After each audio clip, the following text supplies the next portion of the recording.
С левой стороны у нас показаны наши национальные инструменты. Холмуз, это кылдыяк, это герный сурнай, сделанный из рога. И чопочор. Здесь у нас мастерица вышивает наш ковер, национальный ковер, шердак.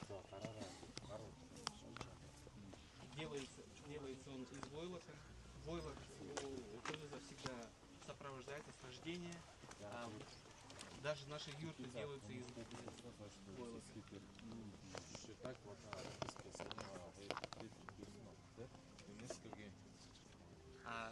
Ювелирные изделия из серебра. Серебро всегда у кыргызов считалось национальным металлом.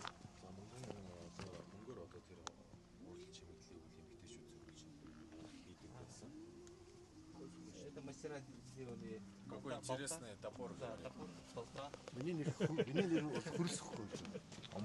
Мое имя Хурсух. Это значит Топор. Бронзовый топор. Бронзовый топор, да. Все очень понятно. Дай это. Дай вот это. Я тебе подарю это. Ну, не бронзовый, это железный топор, но топор.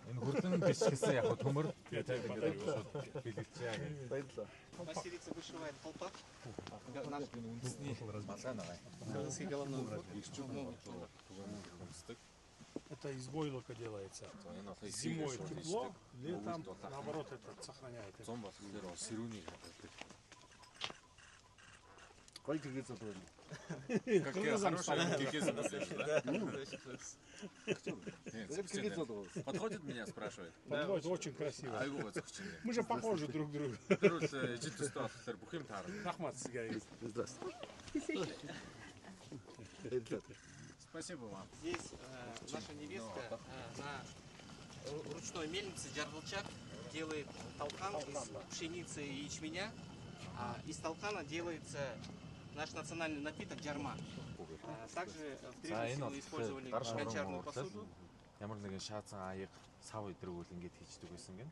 Глина специально из иссык-куля. Сырье Местное сырье. Добро пожаловать в турцентр Хордо. Меня зовут Асема. Вы видите часовни. Все часовни не носят какого-либо религиозного характера, поэтому в них может заходить